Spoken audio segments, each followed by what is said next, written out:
Ang gabing iyon, ang gabing sinabi ng sarili kong asawa na ako ay isang kahihiyan, hindi niya sinigaw. Mas malala pa doon, ibinulong niya ito, na para bang isang maruming sikreto na kami lang dalawa ang dapat makaalam.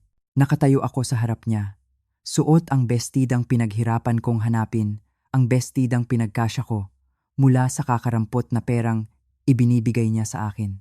Tiningnan niya ako mula ulo hanggang paa at sa kanyang mga mata, hindi ko nakita ang aking asawa. Ang nakita ko ay isang estranghero na puno ng pagkasuklam. Ang bestida mo, sabi niya, dahan-dahan, na para bang bawat salita ay lasong dumadaloy sa kanyang bibig. Nakakahiya, isang salita, nakakahiya.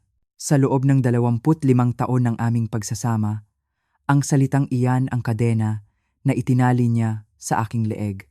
Huwag mo akong ipahiya, Elena. Huwag kang masyadong magsalita sa mga bisita. Huwag mong ipakitang galing ka lang sa simpleng pamilya. Ang hiya. Para itong sampal sa mukha ko na hindi mo nakikita. Pero ramdam na ramdam mo ang kirot hanggang sa kaibuturan ng iyong kaluluwa. At sa gabing iyon, sa harap ng salamin bago kami umalis papunta sa isang party na hindi ko naman gustong puntahan, naramdaman ko ang sampal na iyon, ang pinakamasakit sa lahat. Dahil sa loob ng 25 taon, ginawa ko ang lahat para maging perpektong asawa. Ako ang naging ilaw ng tahanan, kahit na madalas, ang ilaw na iyon ay para na lamang sa kanya habang ako ay naiiwan sa dilim. Ang buwan ng allowance ko? 10,000 piso.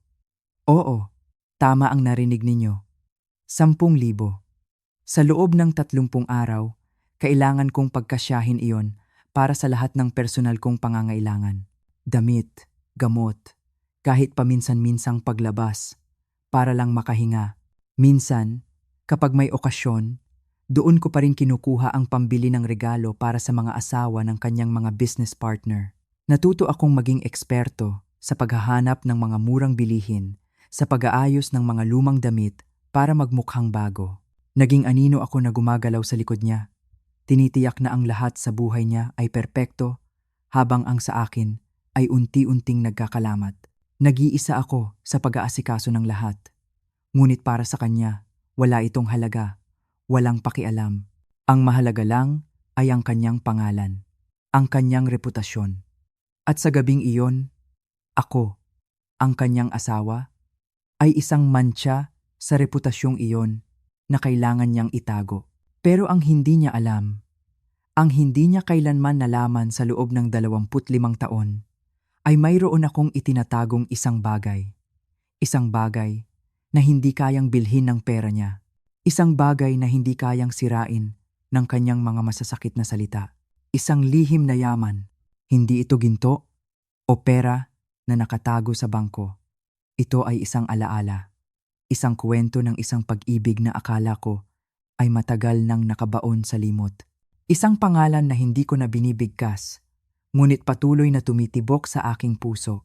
Inakala ni Eduardo na ako ay isang pawn sa kanyang laro, isang tauhan na maaari niyang ilagay sa kahit saang sulok niya gusto.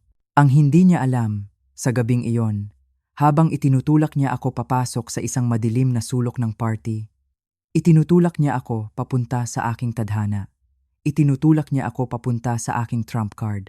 Ang babaeng tinawag niyang nakakahiya, ang lola na gusto niyang itago, ay may dalang sikreto na babago sa lahat. Gusto niyang manatili akong walang boses. Gusto niyang manatili akong nakatago. Ngayon, hindi lang ang aking buhay ang babawiin ko. Babawiin ko ang aking dangal, ang aking karangalan bilang isang babae, bilang isang tao, at bibigyan ko sila ng isang aral, isang leksyon na maaalala nila hanggang sa kanilang mga apo. Hindi na ako mananahimik.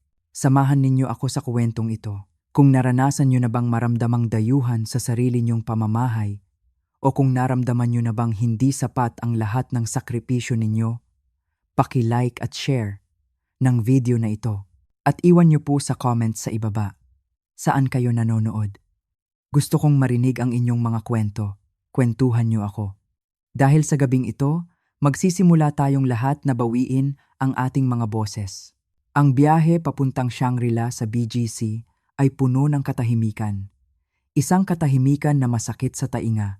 Tanging ang maririnig lamang ay ang musikang klasikal na paborito ni Eduardo, isang tunog na para sa akin ay nagpapahiwatig ng karangyaan na hindi ko kailanman naramdaman bilang akin. Nakaupo ako sa tabi niya. Suot ang aking bestidang nagkakahalaga ng 2,500 piso.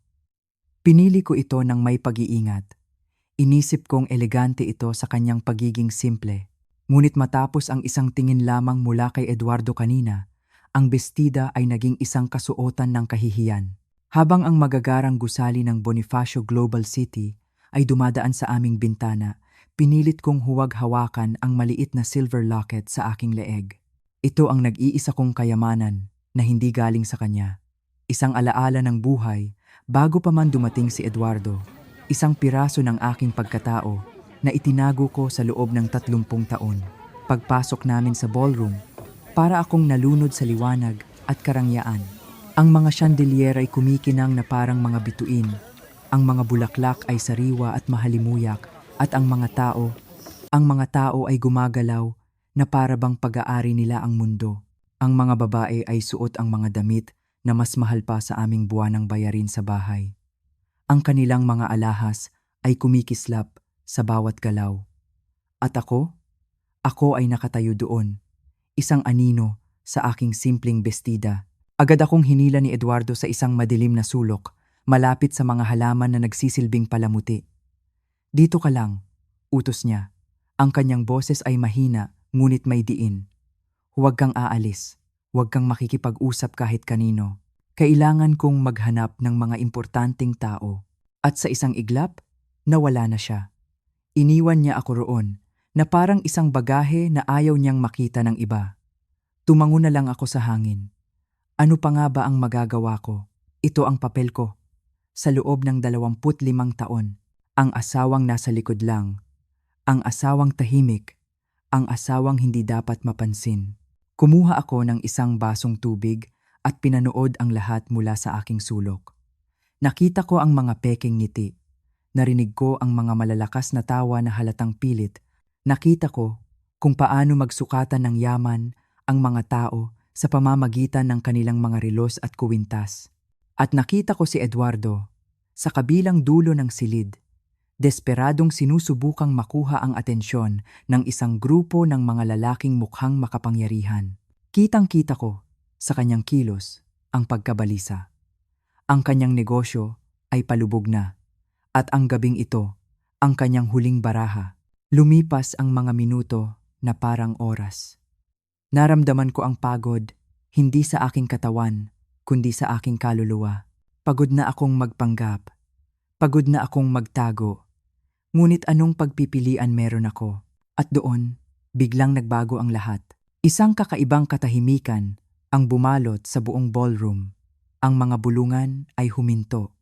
Ang mga ulo ay lumingon lahat sa iisang direksyon sa malaking pinto sa pasukan. Sumilip ako. At ang puso kong matagal ng manhid, ay biglang kumabog ng malakas. Isang lalaki ang pumasok. Matangkad, balingkinitan, at may tindig na hindi mo maipagkakamali. Hindi ito ang yabang na ipinapakita ni Eduardo. Ito ay isang natural na kumpiyansa, isang kapangyarihan na hindi kailangang ipagsigawan. Ang kanyang buhok ay may mga pilak na hibla sa kanyang sentido, na lalong nagdagdag sa kanyang dignidad. Sino siya? Narinig kong bulong ng isang babae sa malapit. Siya ang bago, sagot ng kasama niya. Siya si Ginoong Mateo Montenegro, ang bagong CEO. Mateo, ang pangalang iyon. Para akong sinaksak sa dibdib. Umikot ang aking mundo. Hindi maaari. Pagkatapos ng 30 taon, imposible. Ngunit nang lumingon siya, at ang kanyang mga mata ay nagsimulang maglakbay sa kabuuan ng silid. Alam ko, ang mga matang iyon, madilim, malalim, at tila nakikita ang kaluluwa ng lahat ng kanyang tinitingnan. Kilala ko ang mga matang iyon. Sila ang mga mata na minahal ko ng higit sa aking buhay. Sila ang mga mata ng lalaking pinangakuan ko ng habang buhay. Si Mateo, ang aking Mateo. Naitago ko ang aking sarili lalo na sa likod ng mga halaman, nanginginig. Ano ang ginagawa niya rito? Sa lahat ng kumpanya sa mundo, bakit sa kumpanya kung saan desperado si Eduardo, ito ba ay isang malupit na biro ng tadhana? Nakita ni Eduardo si Mateo. Agad siyang kumilos. Halos itulak ang mga taong nakaharang sa kanyang daan. Puno ng pag-asa ang kanyang mukha. Iniabot ang kanyang kamay para sa isang pakikipagkamay na magliligtas sa kanyang negosyo. Pinanood ko ang eksena na may takot at pangingilabot. Ang aking asawa ay kinakamayan, ang lalaking nagmamay-ari pa rin ng aking puso. Ngunit si Mateo, tila hindi siya nakikinig sa sinasabi ni Eduardo. Ang kanyang mga mata ay patuloy na naglilibot, naghahanap, isang bagay o isang tao, at doon, sa gitna ng daan-daang tao, sa gitna ng ingay at liwanag, ang kanyang mga mata ay huminto. At tumingin sila, diretso sa akin. Huminto ang pag-ikot ng mundo. Sa isang saglit na parang walang hanggan. Ang tanging umiiral na lang sa buong sansinukob ay ang aming mga mata na nagkatitigan. Si Mateo Montenegro, ang makapangyarihang CEO, ay nakatingin sa akin. Si Elena, ang asawang itinago sa dilim. Nakita ko ang lahat sa kanyang mukha, ang pagkabigla, ang pagkalito, at pagkatapos, ang pagkilala. Ang maskara ng isang negosyante ay biglang gumuho at sa isang kisap mata, nakita ko ang binatang minahal ko. Ang binatang naghihintay sa akin sa labas ng library sa UP. Ang binatang nangako sa akin ng bukas. Ang kanyang mukha ay namutla at ang kanyang mga labi ay bahagyang bumuka na parang may gusto siyang sabihin pero walang salitang lumalabas. At nagsimula siyang maglakad. Hindi niya pinansin si Eduardo na nagsasalita pa rin sa hangin. Hindi niya pinansin ang mga importanteng taong nakapaligid sa kanila. Ang kanyang mga mata ay nakatuon lamang sa akin at bawat hakbang niya ay parang isang dagundong na papalapit sa aking puso. Nakita ni Eduardo na wala na siyang kausap. Nagtataka siyang lumingon. Sinundan ang direksyon ng tingin ni Mateo at doon niya nakita kung saan papunta ang lalaking pinakamahalaga sa gabing iyon. Papunta sa akin. Papunta sa kanyang asawang nakakahiya. Ang pagtataka sa mukha ni Eduardo ay napalitan ng gulat at pagkatapos ay ng galit at pag-aalala. Sandali lang, sabi ni Mateo kay Eduardo. Ang kanyang boses ay kalmado ngunit may bigat na kayang magpatigil ng sinuman. Hindi man lang niya tiningnan ang aking asawa. Kailangan kong makausap ang iyong asawa. Ang asawa ko? Narinig kong sagot ni Eduardo. Ang kanyang boses ay nanginginig.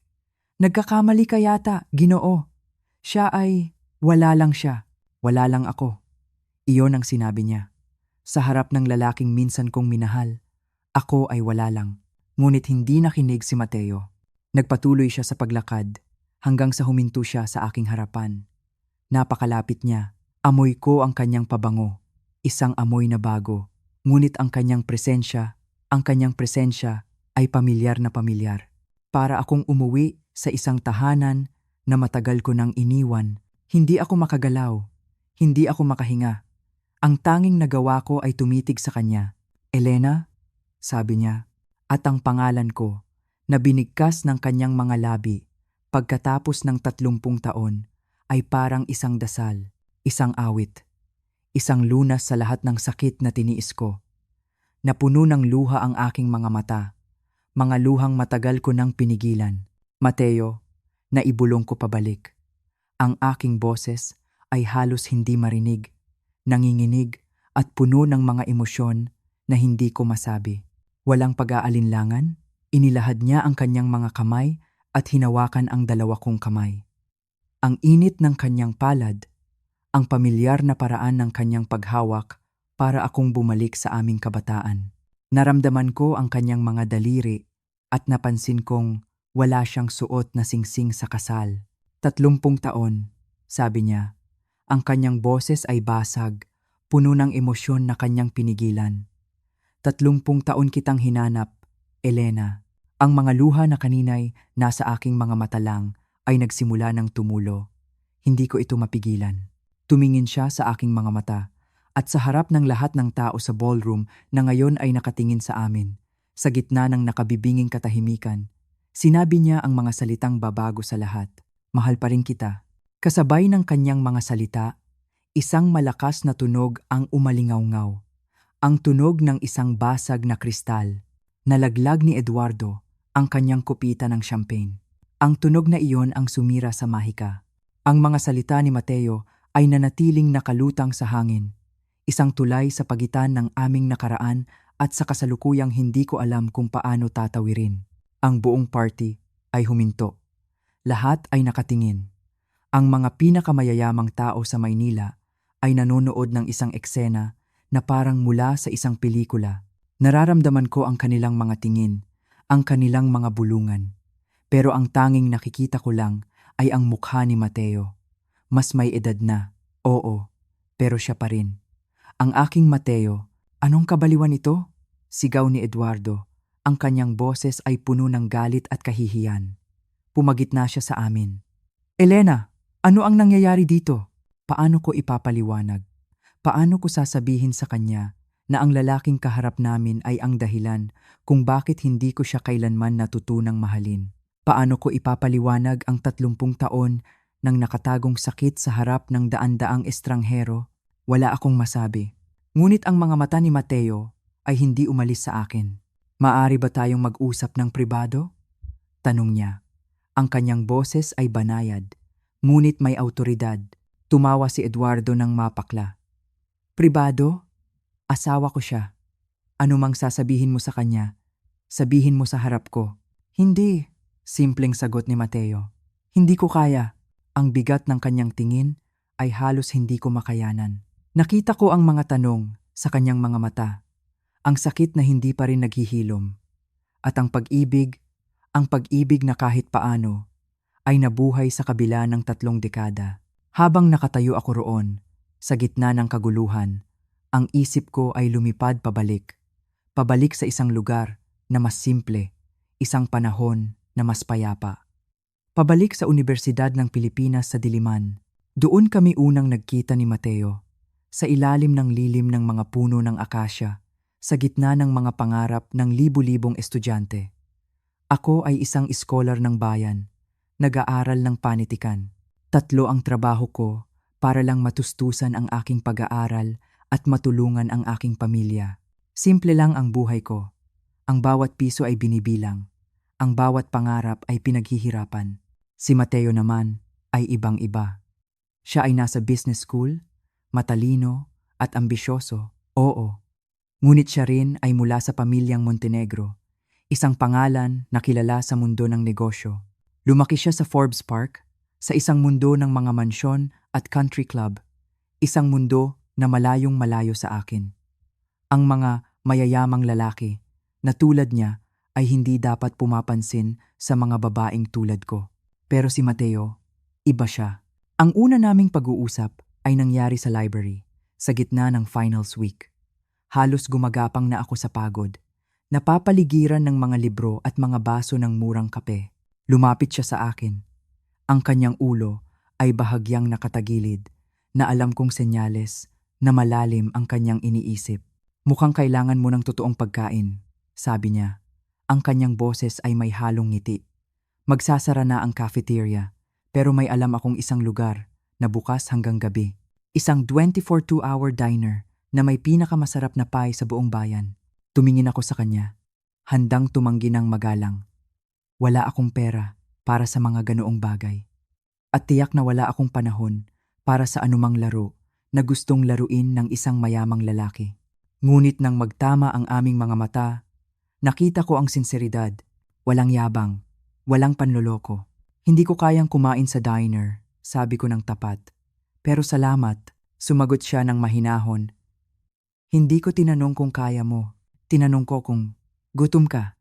Iyon si Mateo. Diretso, tapat, hindi paligoy-ligoy. Sumama ako sa kanya ng gabing iyon. Inilibre niya ako ng apple pie at kape. At nakinig siya. Nakinig siya habang kinukwento ko ang tungkol sa aking mga pangarap na maging guro, sa aking pag-aalala, sa aking scholarship, sa aking simpleng buhay. Hindi siya nagmayabang tungkol sa pera ng kanyang pamilya o sa kanyang mga plano sa hinaharap. Nakinig lang siya, sa paraang walang sino man ang nakinig sa akin dati. Simula noon, hindi na kami mapaghiwalay. Ipinakilala niya ako sa kanyang mundo, sa mga cocktail party at mga pagtitipon ng mayayaman. Ngunit mas madalas, tumatakas siya mula sa mga iyon para samahan ako sa aking mundo. Sa mga hating gabi ng pag-aaral, sa pagkain ng pizza sa sahig ng aking maliit na dormitoryo, nag-uusap kami tungkol sa lahat ng bagay, tungkol sa mga libro at negosyo, sa pamilya at mga pangarap. Unti-unti, magkasama naming binuo ang aming hinaharap. Ang gabi kung kailan siya nag-propose ay simple ngunit perpekto. Nakaupo kami sa paborito naming lugar malapit sa sunken garden. Pinapanood ang paglubog ng araw. Inilabas niya ang isang maliit na kahon. Sa loob nito ay ang emerald ring ng kanyang lola, isang antigong alahas na napakaganda. Nanginginig ang kanyang mga kamay habang isinusuot ito sa aking daliri. "Pakasalan mo ako, Elena," sabi niya. Ang kanyang boses ay puno ng emosyon. "Gusto kong gugulin ang natitirang bahagi ng aking buhay na pasayahin ka." Sinabi ko ang oo nang walang pag-aalinlangan. 22 taong gulang kami noon at naniniwala kami na sapat na ang pag-ibig para malampasan ang lahat. Nagplano kami ng isang simpleng kasal pagkatapos ng graduation, isang honeymoon sa Europa, ang apartment na aming titirhan. Ang lahat ay tila posible, ngunit ang mga magulang ni Mateo, mayroon silang ibang plano. Sila ay lumang pera ng Maynila. Ang uri ng mga tao na sumusukat sa mga relasyon base sa yaman at koneksyon. Nang malaman nila ang tungkol sa pakikipag-ugnayan ni Mateo sa isang simpleng iskolar na tulad ko, ang kanilang tugon ay mabilis at malupit. Pinagbantaan nilang puputulin ang lahat ng suporta kay Mateo. Wala nang pambayad sa tuition, wala nang trust fund, wala nang lugar sa kanilang kumpanya na ilang henerasyon na nilang pinaghirapan. Pero may mas malala pa doon. Pinagbantaan nila na sisirain ang aking scholarship, ang aking kinabukasan, ang lahat ng pinaghirapan ko. Si Don Carlos Montenegro ay may mga koneksyon kahit saan. Kasama na ang administrasyon ng universidad. Isang salita lang mula sa kanya at mawawala sa akin ang lahat. "Hindi nila magagawa ito," sabi ni Mateo nang sabihin niya sa akin ang tungkol dito. Ang kanyang mukha ay puno ng galit. "Lalabanan ko sila. Ibibigay ko ang pera, ang negosyo, lahat. Gagawa tayo ng sarili nating paraan." Ngunit sa mga panahong iyon, mayroon na akong isang sikreto na hindi ko pa nasasabi sa kanya. Ipinagbubuntis ko na ang aming anak. Nalaman ko ito 3 araw bago ang pag-uusap namin ni Mateo tungkol sa kanyang mga magulang. Nakaupo ako sa malamig na sahig ng banyo ng aming dormitoryo, nanginginig, hawak ang isang maliit na plastic strip, 2 linyang kulay rosas. 2 linya na nagbago sa lahat. Nagbabalak akong sabihin sa kanya sa darating na Sabado. Naisip ko na ang itsura ng kanyang mukha, ang saya, ang pagkamangha. Pinag-usapan na namin ang tungkol sa pagkakaroon ng mga anak balang araw. Hindi namin inaasahan na darating ito ng ganito kaaga. Ngunit mahal namin ang isa't isa. Kakayanin namin ang lahat. Pero ang mga banta ni Don Carlos, hindi na lang ito tungkol sa aming dalawa. Ito ay tungkol na rin sa kinabukasan ng aming magiging anak. Kung lalabanan ko ang kanyang utos, sisirain niya ang karera ni Mateo, tatanggalin niya ang aking edukasyon, at sisiguraduhin niyang ang aming anak ay isisilang sa kahirapan at pakikibaka. Kaya ng gabing iyon, ginawa ko ang pinakamabigat na desisyon sa buong buhay ko. Isinakripisyo ko ang aming pag-ibig para protektahan ang kinabukasan ng aming anak. Ang pakikipaghiwalay kay Mateo, ang pinakamasakit na bagay na ginawa ko. Nagkita kami sa paborito naming coffee shop malapit sa campus, kung saan madalas kaming mag-aral at mangarap. Nandoon na siya pagdating ko, at ang kanyang mukha ay nagliwanag nang makita niya ako. Tulad ng dati, "Nandyan na ang maganda kong fiancé," sabi niya. Tumayo para halikan ako. Hindi ko siya matingnan sa mata. Tumingin na lang ako sa emerald ring sa aking daliri. "Kailangan nating mag-usap, Mateo." Nawala ang kanyang ngiti. "Anong problema?" Pinilit kong salubungin ang kanyang mga mata, ang mga matang iyon na puno ng pagmamahal. Iniisip ko ang tungkol sa ating engagement, tungkol sa kung ano ang ibig sabihin ng kasal. Ano ang tungkol doon? Tanong niya. Dahan-dahang umupo. Sa tingin ko, hindi tayo para sa isa't isa. Sabi ko, ang kasinungalingan ay parang lason sa aking bibig. Magkaiba ang gusto natin sa buhay. Tinitigan niya ako. Puno ng pagkalito at sakit. Ano ang sinasabi mo, Elena? Pinlano na natin ang lahat. Pareho ang gusto natin. Hindi pareho. Giit ko. Hinubad ko ang singsing mula sa aking daliri. Madali itong dumulas, marahil dahil sa hindi ako masyadong kumakain dahil sa kaba ng pagbubuntis. Inilagay ko ito sa mesa sa pagitan namin. Ang maliit na tunog ng metal sa kahoy ay parang putok ng baril sa tahimik na coffee shop. Narealize ko na hindi ako bagay sa mundo mo. Sa mga country club, sa mga social expectations. Gusto ko ng mas simpleng buhay. Kung gayon, magkakaroon tayo ng simpleng buhay. Mabilis niyang sabi, inaabot ang aking mga kamay. Wala akong pakialam sa lahat ng iyon, Elena. Mabubuhay tayo kung paano mo gusto. Inalis ko ang aking mga kamay, bago pa man ako manghina. Hindi lang ito tungkol sa kung paano tayo mamumuhay. Tungkol ito sa kung sino tayo. Ikaw ang magmamana ng negosyo ng pamilya mo balang araw. Kailangan mo ng asawang kayang suportahan ang mundong iyon. Hindi ako ang taong iyon. Ikaw mismo ang taong iyon, sigaw niya. Ang kanyang boses ay puno ng desperasyon. Matalino ka, maganda, mabait. Ikaw ang lahat ng gusto ko. Elena, saan nanggagaling ito? Noong nakaraang linggo lang? Excited ka pa tayong tumingin ng mga apartment. Nagbago ang lahat, gusto kong sabihin. Nagbago ang lahat nang ipakita ng ama mo kung gaano kalupit ang pamilya mo. Nang malaman kong hindi sapat ang pagmamahal sa iyo para protektahan ang batang nasa sinapupunan ko. Sa halip, sinabi ko, ibinabalik ko na ang singsing mo. Tinitigan niya ito na parang isang makamandag na ahas. Hindi, Elena, baliw ito. Anuman ang problema, aayusin natin. Mahal natin ang isa't isa. Hindi palaging sapat ang pag-ibig, sabi ko ng mahina.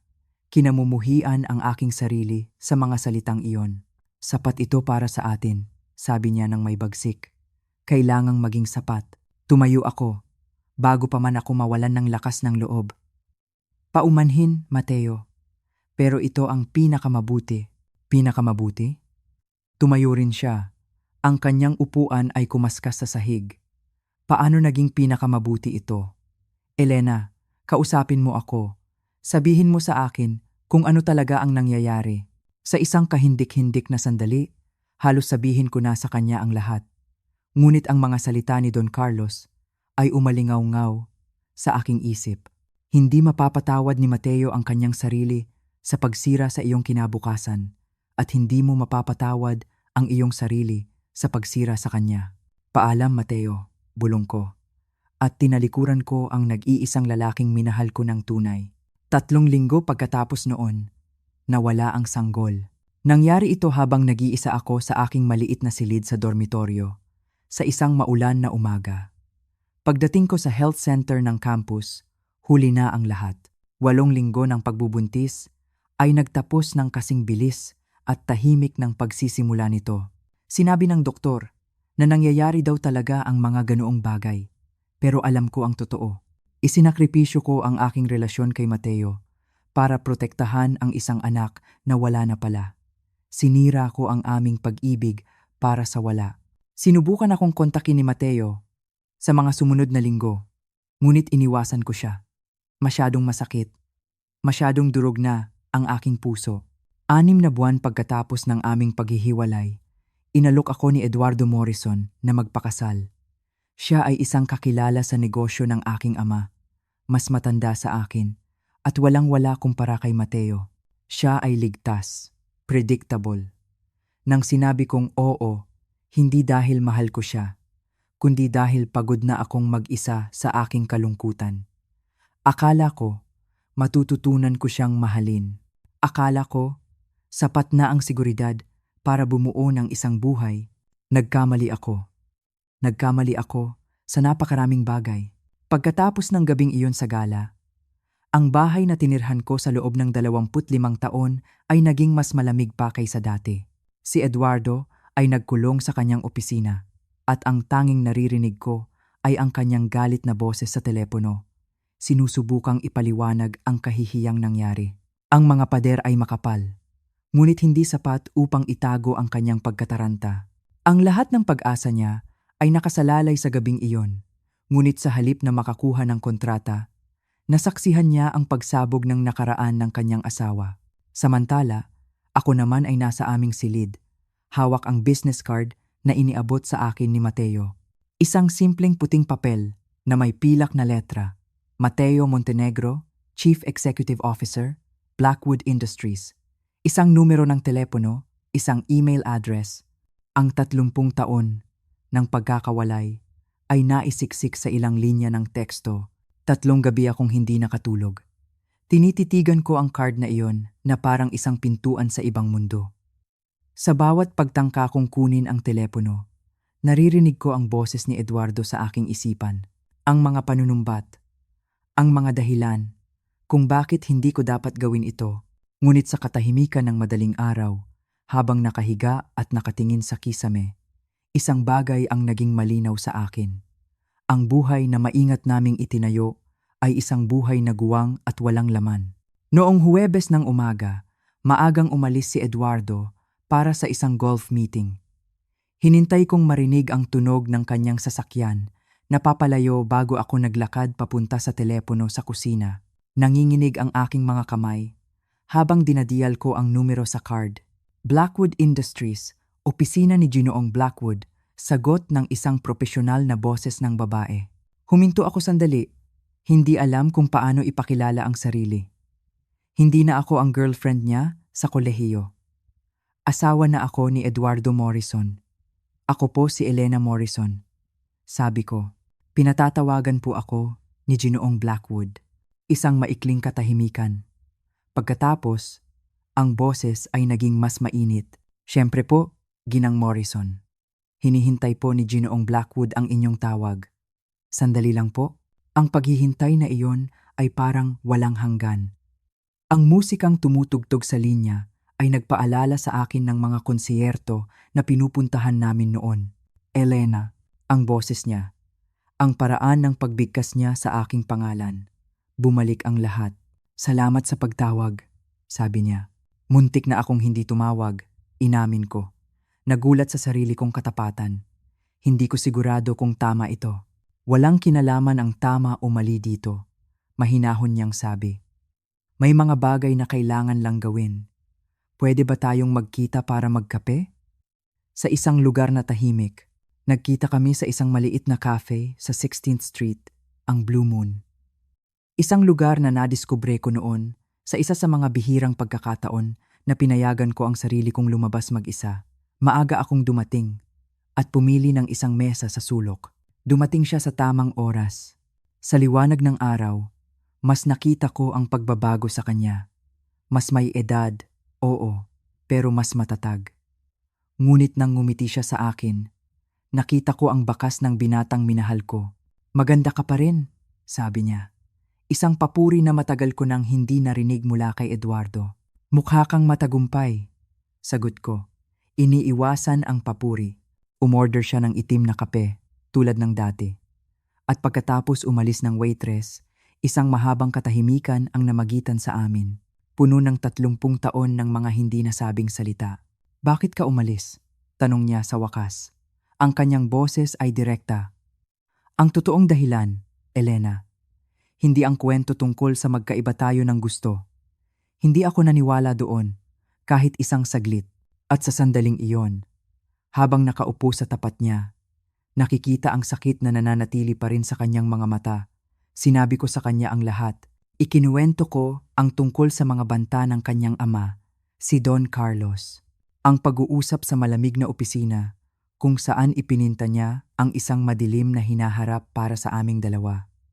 Ikinuwento ko ang tungkol sa pagbubuntis na itinago ko sa lahat at ang pinakamasakit sa lahat, ang pagkawala ng aming anak, 3 linggo pagkatapos naming maghiwalay. at kung paano ko pinakasalan si Eduardo dahil pagod na akong magdalamhati mag-isa. Nakinig si Mateo nang walang anumang pag-interrupt. Ang kanyang mukha ay unti-unting namumutla sa bawat revelasyon. Nang matapos ako, nanatili siyang tahimik. Ang kanyang mga kamay ay nakakuyom sa ibabaw ng mesa. "Tinakot ka ng ama ko," sabi niya sa wakas. Ang kanyang boses ay halos isang pabulong na puno ng galit. "At ipinagbubuntis mo ang anak ko." Tumango lang ako. Hindi na kayang magsalita. "Diyos ko, Elena," sabi niya. Isinuklay ang kanyang mga kamay sa kanyang buhok. Isang kilos na naaalala ko kapag siya ay puno ng frustrasyon. "Bakit hindi mo sinabi sa akin? Bakit hindi ka lumapit sa akin?" "Dahil 22 taong gulang lang ako at takot na takot," sabi ko. "Dahil kinumbinsi ako ng ama mo na ang pagmamahal sa iyo ay sisira sa ating dalawa. Akala ko, pinoprotektahan kita." "Pinoprotektahan ako?" Tumawa siya, ngunit walang saya. "Pinrotektahan mo ako sa pamamagitan ng pagdurog sa aking puso at pagkawala sa buhay ko. Pinrotektahan mo ako sa pamamagitan ng pagpapaniwala sa akin sa loob ng 30 taon na hindi ako sapat para manatili ka." Ang sakit sa kanyang boses ay hindi ko makayanan. Inabot ko ang kanyang nakakuyom na kamao. "Mateo, patawarin mo ako. Akala ko iyon ang tamang gawin." Ibinukas niya ang kanyang palad at hinawakan ang aking mga daliri. "Namatay ang ama ko 5 taon na ang nakalipas," sabi niya. "Hindi ko kailanman nalaman ang tungkol sa mga banta niya. Hindi ko alam kung ano ang ginawa niya sa iyo." "Hindi na mahalaga ngayon," sabi ko. "Kahit alam naming pareho na kasinungalingan iyon. Mahalaga ito sa akin," giit niya. "Dahil kailangan mong malaman na hindi ako tumigil sa pagmamahal sa iyo. Hindi noong umalis ka. Hindi noong nagpakasal ka kay Eduardo. Hindi noong ako ay nagpakasal din. Dahil sa kagustuhan ng aking mga magulang. Hinanap kita, Elena. Sa loob ng maraming taon, umupa ako ng mga investigador. Sinundan ko ang mga lead na walang patutunguhan. Hindi ako nawalan ng pag-asa na balang araw ay mahahanap kitang muli. At doon, sa gitna ng kapihan, inalok niya ako ng isang bagay na mas mahalaga pa sa pag-ibig. Inalok niya ako ng kalayaan. "Umalis ka na sa kanya," sabi ni Mateo. "Magtrabaho ka para sa akin. Bibigyan kita ng posisyon sa kumpanya. Sisiguraduhin kong protektado ka sa pinansyal at legal na paraan. Bibigyan kita ng sahod na 100 at 50,000 piso kada linggo. Gusto kong magkaroon ka ng sariling kalayaan, Elena. Gusto kong hindi ka na kailanman muling aasa sa iba." Ang alok na iyon ay parehong nakakatukso at nakakatakot. "Kailangan ko ng panahon para mag-isip," sabi ko. Tumango siya. "Kunin mo ang lahat ng oras na kailangan mo." "Pero Elena," sabi niya, may inilabas na isa pang card na may personal niyang numero. "Huwag kang mawawala ulit sa akin. Hindi ko nakakayanin iyon." Umalis ako sa cafe na iyon na may dalang pag-asa at takot. Pag-asa para sa isang bagong simula at takot sa lalaking naghihintay sa akin sa bahay. Pag-uwi ko sa bahay, nandoon na si Eduardo, naghihintay sa kusina. Isang tingin lang sa kanyang mukha, alam ko na. Alam niyang may mali. "Saan ka galing?" tanong niya. Ang kanyang boses ay matalim at puno ng hinala. "Nagkape lang," sabi ko. Sinusubukang maging kalmado. "Nagkape? Sa loob ng 3 oras?" Nahuli niya ako. Masyado akong nalunod sa pag-uusap namin ni Mateo, kaya hindi ko namalayan ang oras. "Nag-grocery din ako," pagsisinungaling ko. "Grocery?" Lumapit siya. "Nasaan ang mga pinamili mo?" Doon ako natigilan. Wala akong maipakita. Ang aking isip ay blanko. "Ano ang iniisip mo, Elena? Na nakalimutan mo ang nag-iisang bagay na sinabi mong gagawin mo?" Ang kanyang boses ay delikadong bumaba. Ito ang tono na ginagamit niya bago siya sumabog. "Wala," sabi ko. Kinamumuhian ang sarili ko sa pamilyar na pagsuko. "Hindi." Hinawakan niya ang aking braso. Ang kanyang mga daliri ay bumaon sa aking laman. Ang sakit. "Hindi ka aalis kahit saan. Hindi ngayon. Hindi bukas. Hanggat hindi ko nalalaman kung ano ang nangyayari sa iyo at kay Mateo Montenegro." Sa unang pagkakataon sa loob ng 25 taon, hindi ako yumuko. Tinitigan ko siya sa mata. Bitawan mo ako. Ngumisi siya. O ano, tatawagan mo ang boyfriend mo? Tatakbo ka kay Mateo at isusumbong mo kung gaano kasama ang asawa mo? Nakakaawa ka, Elena. Ang nakakaawa, sabi ko. Ang mga salita ay lumabas bago ko pa mapigilan ay ang isang lalaking kailangang manakit ng kanyang asawa para maramdamang makapangyarihan siya. Namutla ang kanyang mukha sa galit. Hindi pa ako nagsalita sa kanya ng ganoon. Alam naming pareho na may nagbago na. Gusto mong malaman kung ano ang nakakaawa? Sabi niya. Ang kanyang boses ay mababa at mapanganib. Si Mateo Montenegro, ginugol niya ang 30 taon sa paghahanap sa iyo. 30 taon ng mga private investigator, mga maling lead, mga desperadong paghahanap. At alam mo ba kung ano talaga ang nakakaawa? Huminto siya, tila ninanamnamang sandali. Alam ko kung nasaan ka. Sa buong panahong iyon, ang mga salitang iyon ay parang isang suntok sa aking sikmura. Napahawak ako sa counter ng kusina para suportahan ang sarili ko. Ano? Tumawa siya, isang tawang walang anumang saya. Narinig mo ako. Alam kong hinahanap ka ni Mateo. Alam ko ang tungkol sa mga investigador niya.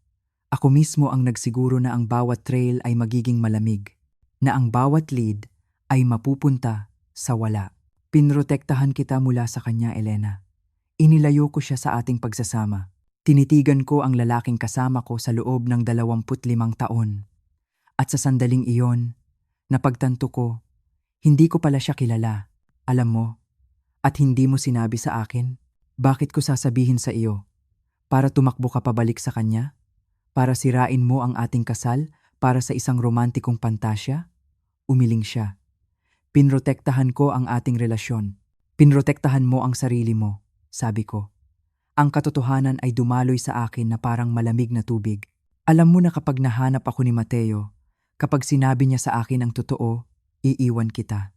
Ang kanyang ngiti ay matalim na parang isang patalim. At gagawin mo nga ba? Kung si Mateo ay kumatok sa ating pinto 10 taon na ang nakalipas, iiwan mo ba ako para sa kanya? Ang sagot ay oo. At alam naming pareho iyon. Paano? Tanong ko. Paano mo sila napigilan?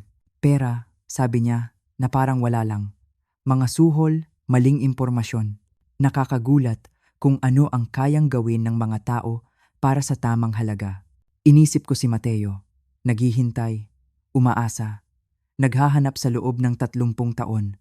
Nagbabayad sa mga taong niloloko lang pala siya dahil ang aking asawa ay nagbabayad din sa kanila para magsinungaling. Sinira mo rin ang buhay niya, sabi ko. Ang pangingilabot ay lumalaki sa loob ko. Tinorture mo siya sa loob ng 30 taon. Hindi ako kailanman pumili sa iyo, sabi ko.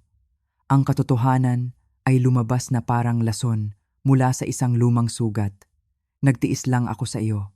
Pinakasalan kita dahil wasak ako at nag-iisa. Pero hindi kita pinili, Eduardo. Hindi talaga. Sa unang pagkakataon, nakita ko siyang nasaktan. Hindi galit. Nasaktan talaga. 25 taon, Elena, sabi niya. At ito ang igaganti mo sa akin. Pang-aalipusta. Tawag mo diyan ay pag-aalaga. Sabi ko, ang aking boses ay lalong lumalakas. Tawag ko diyan ay pagbili ng pagsunod. Binigyan mo ako ng bahay at allowance. Pero hindi mo ako binigyan ng pagpipilian. Hindi mo ako binigyan ng kalayaan. O kahit man lang simpleng respeto. Gusto mo ng katapatan? Sumbat niya. Heto ang katotohanan. Hindi ka mahal ni Mateo Montenegro. Mahal niya ang alaala mo. Isang multo ang hinahabol niya sa loob ng 30 taon. At kapag nalaman niyang ang babaeng kaharap niya ngayon ay hindi na ang dalagang naaalala niya, mawawala rin siya.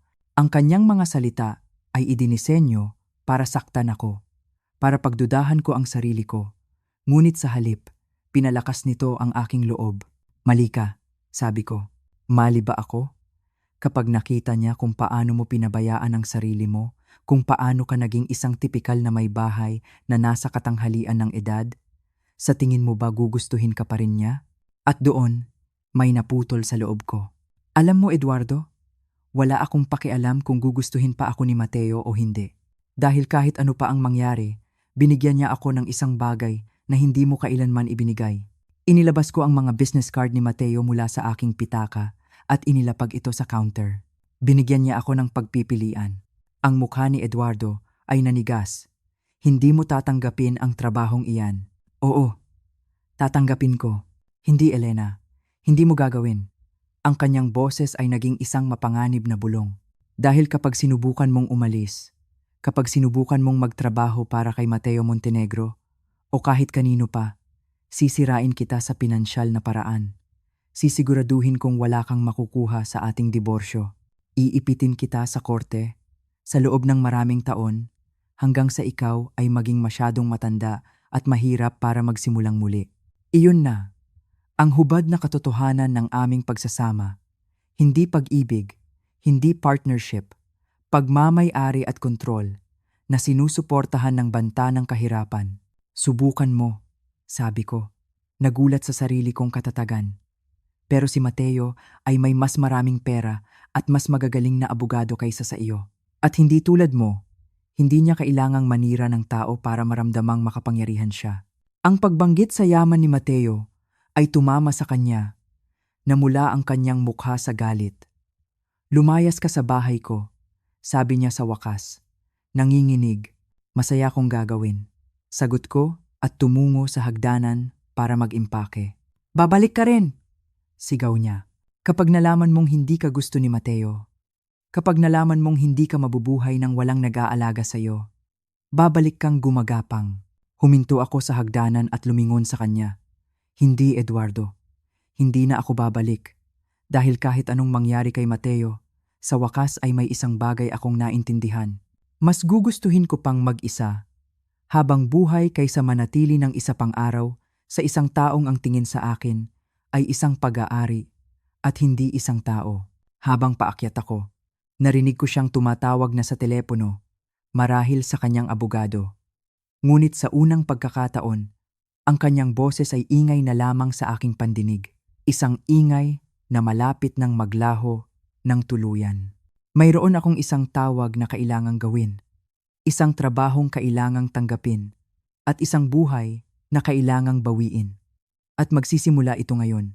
Tinawagan ko si Mateo mula sa aking sasakyan sa parking lot ng isang hotel sa bayan. Aalis na ako sa kanya, sabi ko. Tinatanggap ko na ang alok mong trabaho. Nasaan ka? Tanong niya. Sa Marriott. Huwag kang aalis diyan. Papunta na ako. Pagkalipas ng 20 minuto, dumating siya. Nakasuot ng simpleng maong at sweater.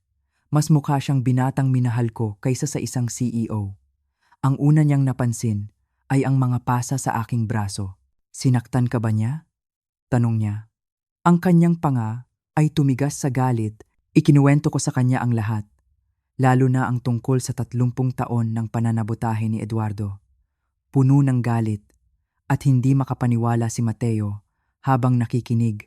30 taon, sabi niya. 30 taon akong nag-iisip kung naaalala mo pa ako. 30 taon akong naniniwala na marahil ay hindi sapat ang paglaban ko para sa iyo. Hindi ako tumigil sa pagmamahal sa iyo, sabi ko. Ang mga salita ay kusang lumabas kahit isang araw sa loob ng 30 taon. Tumingin siya sa akin. At ngayon, Elena, ano ang gusto mo ngayon? Gusto kong malaman kung sino ako kapag hindi na ako natatakot, sabi ko. Gusto kong malaman kung ang pag-ibig natin ay sapat na tunay para malampasan ang lahat. Ngumiti siya. Kung gayon, sabay nating alamin. Kinabukasan, pumasok ako sa opisina ng Blackwood Industries bilang kanilang bagong Director of Community Relations. Isang posisyong nilikha niya para sa akin, gamit ang aking kaalaman sa panitikan para sa mga literacy program. Ang trabaho ay makabuluhan. Ang sahod ay sapat para sa aking kalayaan. At ang mga kasamahan ko ay magalang. Sa unang pagkakataon sa loob ng maraming taon, naramdaman kong may halaga ako. Ngunit hindi pa tapos si Eduardo. Pagkalipas ng 3 araw, ipinatawag ako ni Mateo sa kanyang opisina. May hawak siyang mga legal na dokumento. Nagsampa siya ng kaso, sabi ni Mateo.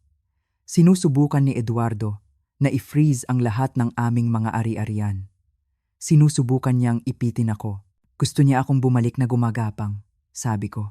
Kung gayon, hindi ka niya talaga kilala, sabi ni Mateo.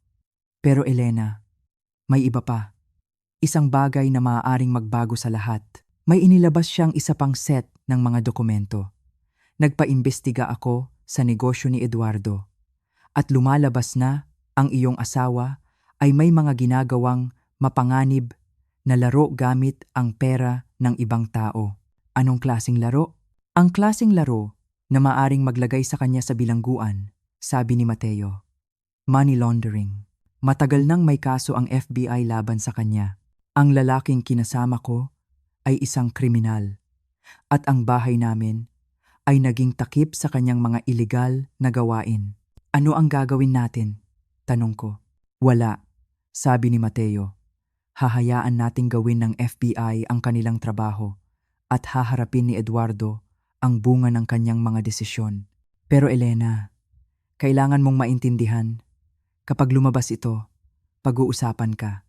Ang pagsasama ninyo, ang koneksyon mo sa akin, magiging mahirap ito. Inisip ko ang buhay na binuo sa kasinungalingan. Wala akong pakialam sa sasabihin ng iba, sabi ko. Ang mahalaga ay lumabas ang katotohanan. 2 linggo, pagkatapos noon, sumabog ang balita. Si Eduardo Morrison, ang kilalang negosyante, ay inaresto sa kanyang opisina dahil sa mga kaso ng money laundering, fraud, at tax evasion. Ang kanyang larawan, nakaposas, at ginagabayan ng mga ahente ay nasa lahat ng pahayagan at istasyon ng telebisyon. Pinanood ko ang lahat mula sa penthouse apartment ni Mateo, kung saan ako pansamantalang tumutuloy. Kakaiba ang pakiramdam. Ang lalaking kumontrol sa bawat aspeto ng aking buhay sa loob ng 25 taon ay mukhang maliit at takot na takot sa screen ng TV. Ang dating nakakatakot na figura ay isa na ngayong ordinaryong kriminal. Ang aming kaso sa diborsyo ay naging isang maliit na footnote na lamang sa mas malaking kasong kriminal. Ang kanyang mga abogado ay mas abala sa pagsubok na iligtas siya mula sa kulungan. Kumusta ang pakiramdam mo? Tanong ni Mateo. Umupo sa tabi ko sa sofa. Isang salita lang ang lumabas sa aking bibig. Isang salitang nagulat pati ako sa katotohanan nito. Malaya. Sa unang pagkakataon, sa loob ng napakaraming taon, naramdaman kong ganap na malaya ako. Hinawakan ni Mateo ang aking kamay. Malaya para gawin ang ano? Tumingin ako sa lalaking ito. Ang lalaking nagmahal sa akin sa loob ng 30 taon. Ang lalaking nagbigay sa akin ng trabaho, ng kalayaan sa pananalapi, at ng pagkakataong matuklasan kung sino talaga ako. Inisip ko ang emerald ring na nakatago pa rin sa aking pitaka. Malaya, sabi ko ng mahina, para alamin kung posible bang umibig sa iisang tao ng 2 beses. Ang ngiti ni Mateo, iyon na ang sagot. Ang mga sumunod na buwan ay isang proseso ng paghilom at muling pagtuklas. Naging abala ako sa aking bagong trabaho at natagpuan ko ang isang sigla na matagal ko nang kinalimutan. Bawat araw, nakikita ko si Mateo. Hindi kami nagmadali. Muli naming binuo ang aming pagkakaibigan, ang aming tiwala. Nag-uusap kami, nagtatawanan, at unti-unti, ang mga sugat ng nakaraan ay nagsimulang maghilom. Ang bahay na ibinahagi ko kay Eduardo ay kinuha ng gobyerno. Ang lahat ng karangyaan na ipinagmalaki niya ay nabura na parang bula. Wala akong naramdamang kasiyahan sa kanyang pagbagsak. Ang naramdaman ko lang ay isang tahimik na pasasalamat na ang kanyang mga kasinungalingan ay hindi na aking pasanin. Naisip ko rin si Don Carlos Montenegro, ang ama ni Mateo. Namatay siyang naniniwalang nagtagumpay siya. Hindi niya nasaksihan ang aming muling pagkikita. Marahil, iyon na ang sarili nitong uri ng hustisya. Higit sa lahat, inisip ko ang babae. Ako 8 buwan na ang nakalipas. Ang babaeng nakakulong, kontrolado, at kumbinsido na mas mahalaga ang seguridad kaysa sa kaligayahan. Isang estranghero na siya ngayon sa akin. Ang babaeng ako ngayon ay mas malakas, mas matapang, isang babae na ipinagmamalaki ko. Isang gabi, Habang nakatayo kami sa balkonahe ng apartment ni Mateo, tanaw ang mga kumikinang na ilaw ng lungsod. Tinanong niya ako, "Ano ang iniisip mo? Ang hinaharap?" Sabi ko, "Ang ating hinaharap. Ang lahat ng umagang gigising tayong magkasama. Ang lahat ng desisyon na gagawin natin bilang magpartner. Ang lahat ng taon na natitira sa atin para magmahalan ng tama." Kinuha niya ang aking kamay at sa ilalim ng liwanag ng buwan, inilabas ko mula sa aking pitaka ang emerald ring. Ang singsing na itinago ko sa loob ng 3 dekada. Ngumiti siya. Hindi pa huli ang lahat para sa isang bagong simula, hindi ba? Tumingin ako sa kanya, ang aking tunay na asawa sa puso, ang lalaking pinili ko, at naramdaman kong nawala na ang lahat ng takot at pag-aalinlangan. "Hindi," sabi ko. "Ngayon ang tamang panahon. Dahil sa wakas, sapat na ang ating edad para malaman kung ano talaga ang ibig sabihin ng pag-ibig, at sapat pa tayong bata para namnamin ito sa loob ng mahabang panahon." Makalipas ang 8 buwan, natagpuan ko ang aking sarili na nakatayo sa harap ng isang malaking salamin. Ngunit sa pagkakataong ito, iba na ang lahat. Hindi ito ang salamin sa bahay ni Eduardo, kung saan nakita ko ang isang babaeng pagod at takot. Ang salamin na ito ay nasa isang bridal suite sa Tagaytay Highlands, at ang babaeng nakatingin pabalik sa akin ay isang babaeng buo. Isang babaeng masaya. Suot ko ang isang simpleng bestidang kulay ivory. Walang mahabang buntot, walang magarbong belo. Hindi tulad ng damit na isinuot ko nang pakasalan ko si Eduardo. Isang damit na para bang sinusubukang pagtakpan ang katotohanang ang kasal na iyon ay isang transaksyon lamang, hindi isang pag-iibigan. Ang bestidang ito ay elegante sa kanyang pagiging simple. Perpekto para sa isang babaeng sa wakas ay natutunan na ang pagkakaiba sa pagitan ng pagtitiis at pagpili. Ang tanawin mula sa bintana ay ang payapang bulkang Taal na para bang isang tahimik na saksi sa aming pag-iibigan noon pa man. Ang simoy ng hangin ay malamig at sariwa, dala ang amoy ng mga bulaklak mula sa hardin sa ibaba. Ito ang araw ng aming kasal, ang aking kasal kay Mateo. "Napakaganda mo," sabi ng assistant ni Mateo na si Rebecca, na naging matalik ko ng kaibigan. Siya ang nagsasara ng isang kuwintas na perlas sa aking leeg, isang bagay na hiniram ko mula sa kanya. "Bagay na bagay sa iyo ang maging masaya." Ngumiti ako.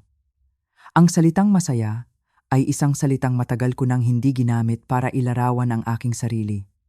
Ngunit ngayon ay totoo na ito. May kumatok sa pinto. Pumasok si Mateo, suot ang kanyang charcoal gray suit. Napakakisig niya. Sa kanyang mga mata, nakita ko ang parehong pagkamangha na nakita ko noong gabing iyon sa gala, na para bang hindi pa rin siya makapaniwala na totoo ako. Alam kong malas daw kung makikita ng groom ang bride bago ang seremonya, sabi niya, lumalapit sa akin. Pero pagkatapos ng 30 taon ng kamalasan, sa tingin ko ay karapat-dapat na tayo sa swerte. At mayroon akong isang bagay na pag-aari mo. Mula sa kanyang bulsa, inilabas niya ang isang maliit na velvet box.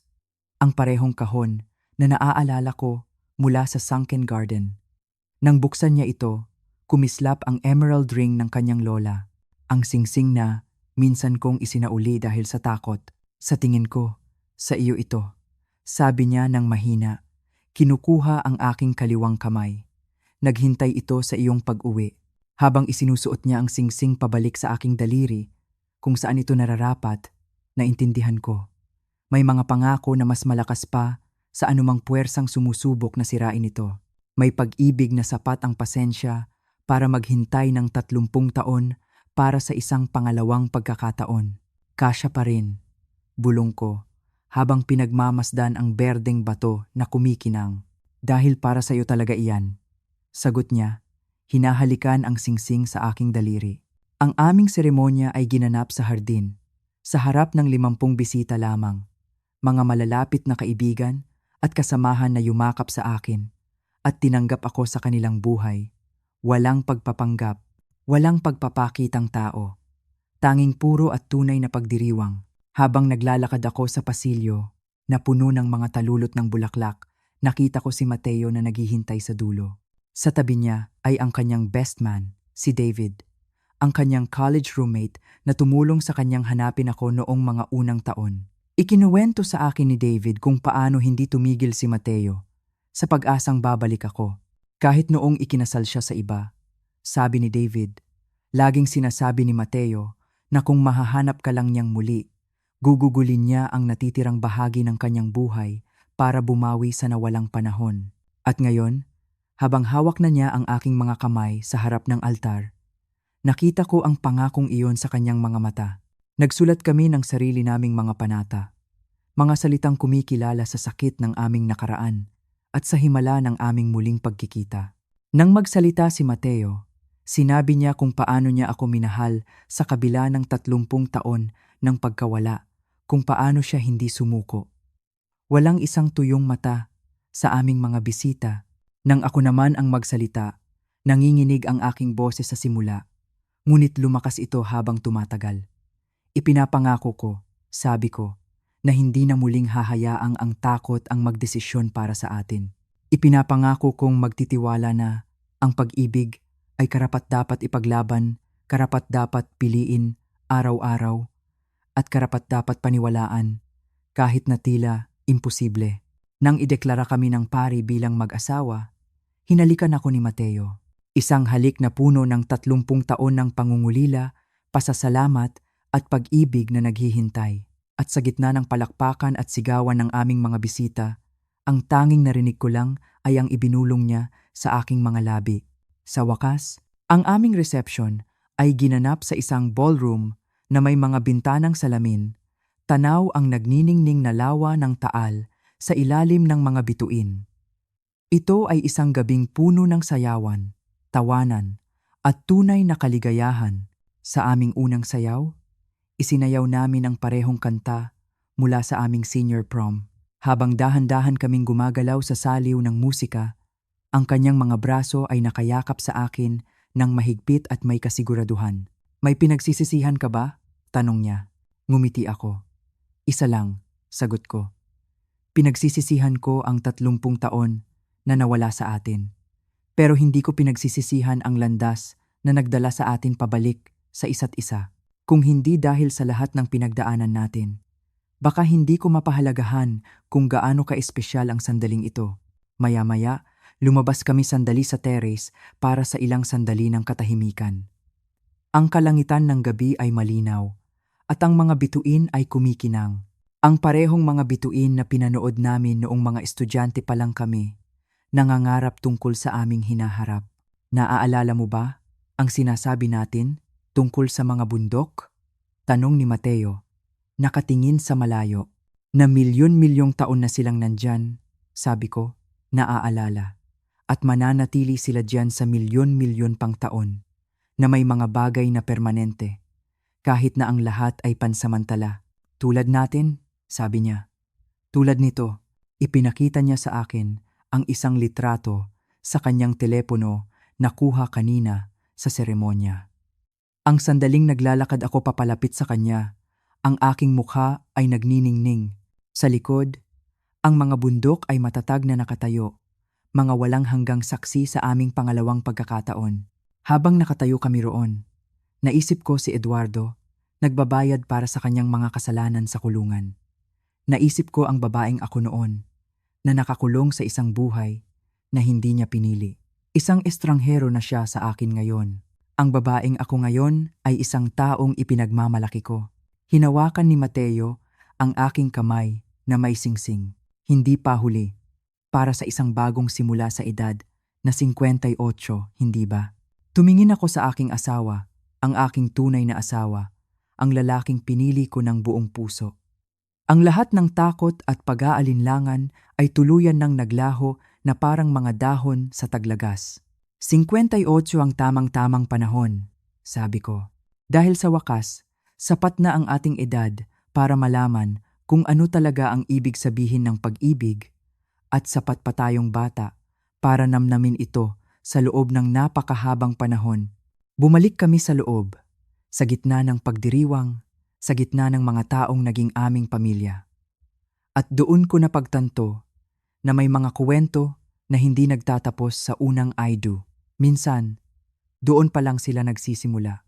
Sa mga pangalawang pagkakataon, sa mga aral na natutunan sa mahirap na paraan, at sa pag-unawa na ang tunay na pag-ibig ay karapat-dapat hintayin, karapat-dapat ipaglaban, at karapat-dapat piliin ng paulit-ulit hanggang sa makuha mo ito ng tama.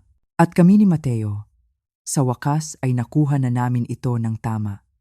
At mayroon kaming natitirang bahagi ng aming buhay para ipagdiwang ang himalang iyon.